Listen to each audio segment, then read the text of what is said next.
Hi there everyone, this is Erum Tasneem from Altenew. Welcome to Creative Coloring with Erum. This video is part of the Altenew Educators video hop. And the theme of this hop is something blue. We have a lot of blue inspiration for you, a lot of blue projects. So hop along and don't forget to leave a comment on all of the hop stops.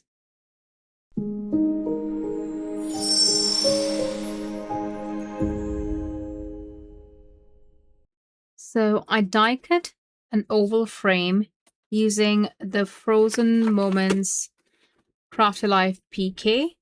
They're lovely frames in this project kit. So use this one. And now I'm going to use the embossing folder. Place the frame in the reset side of the embossing folder. I've cut a thin piece of satin masking tape to secure the die cut in place. Once you run it through the die cutting machine, you should have a nice texture on your die cut. So I've also die cut the Pond Lilies layering die set. All of these elements, they're here. The flower centers I have on the side. Now you see these layers die cut over here. They are from the Forget Me Not layering die set, the Crafted Flower, but they're not all the layers. They're just the layer one. So what I'll do is I'll just randomly pick up flowers and layer them like this. I won't follow the keyhole system. I just need some small flowers. And for that, I will create my own. Then this will, I think, give me nice looking flowers in the end. And for the flower centers, I will die cut these bits because they do look really nice. These are 10 layers. This will make 5 flowers in all. And for the flower center, I'll use gem sparkles. I'm going to start with the background, and I love the background I created on this card. I'm going to do something similar. I'll start by adding Volcano Lake fresh dye ink, adding more of this ink to the bottom left and diffusing it as I move towards top right. So this will be more concentrated at the bottom left. Once I have added Volcano Lake ink onto my panel, I'm going to add Lagoon fresh dye ink, again starting from the bottom left part and adding this diagonally, diffusing it as I move towards the top right. Again, I'm going to stop this somewhere midway because I don't want a lot of inking on the top right portion. I want to keep that very light.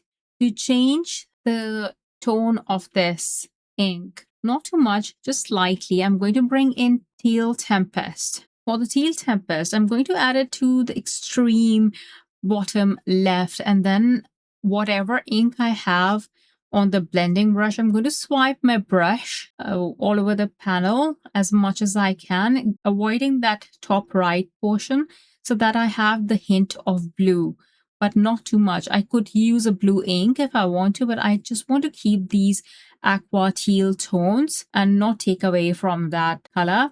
Next, I will use the Flourishing Coral stencil, the same one I used on the first card, and place it over my panel.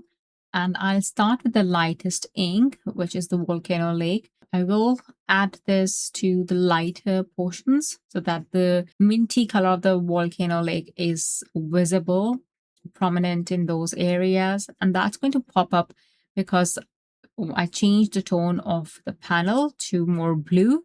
Once I'm happy with the placement of Volcano Lake, I'm going to bring in the Teal Tempest. I'm going to add that to some of the places. Then to the bottom left corner, I'm going to apply a little bit more ink through the stencil so that I have a more prominent design. And this will add more texture to my otherwise plain panel. And this stenciling is also going to hide some imperfections.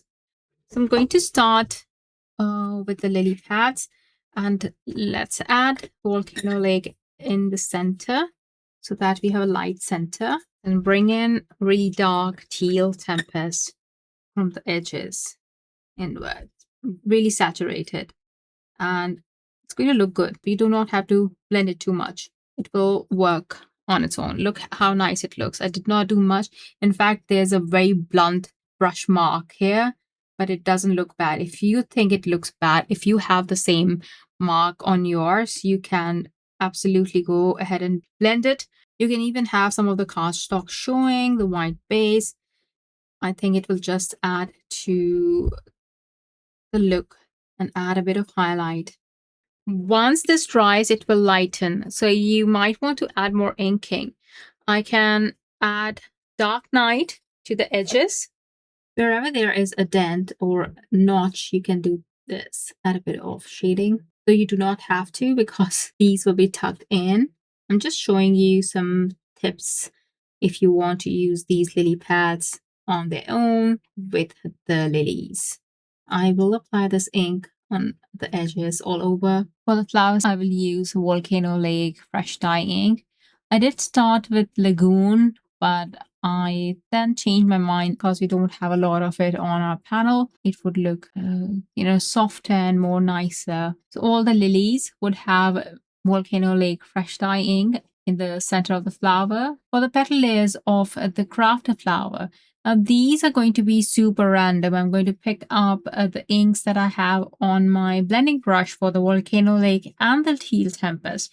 Some of the petals will have Volcano Lake and some of these will have Teal Tempest, so that I have shaded petals. Let's shape these flowers. It won't do too much. Simply just cupping them. Use any size ball tool and either move the ball up and down, to and fro. Just want to cup these. Or if you do not like a raised flower, you can flip it and do the same thing on the back side. In this way, you will have a flower that the petals are going downwards instead of curling upwards. Then you will have to also press in this flower center and have flowers that would look like this. But I want my petals to be curled inwards. It is very easy to put the flower together. Just follow the layering guide and adhere the flower layers using liquid adhesive. For the flower centers, the squiggly bits are going to be white with darker flower center, the Teal Tempest. And the topmost layer can be white, or you can just use a light inking of Volcano Lake. You can even add some pearl dots. And this is how it looks. Isn't it the cutest flower? For the crafted flower forget-me-not, softly cup all the petals using the petal shaper tool. You'll be doing this for all the layers. So I have titanium white gouache here, and I'm going to add a few splatters. I'll start by adhering the lily pads first, arranging them. I also cut one extra lily pad because I wasn't happy with the two flowers and the two lily pads. It wasn't really balancing the layout, even with the filler flowers. The dark element does look appealing. The arrangement depends on your preference. I played around with it for a very long time, and once I was happy, I just left it. I stamped a sentiment and tucked it on the left, and then added a lot of pearl dots, even to the flower centers. Do not forget the flower centers because the keyhole is showing on the crafted flower. Remember that. I hope you like the card. And don't forget to hop along with us. There is tons of inspiration, a lot of blue cards on the hop list. Thanks so much for watching, and do check out the description for the giveaway information. See you soon. Bye-bye. Wait, we have more where that came from. If you're after fabulous card making tutorials, you are definitely in the right spot. Our amazing design team create and upload fabulous video tutorials right to this YouTube channel. If you don't want to miss another amazing crafting tutorial, don't forget to subscribe and click that fun red button that you can see. Let's become paper crafting experts together.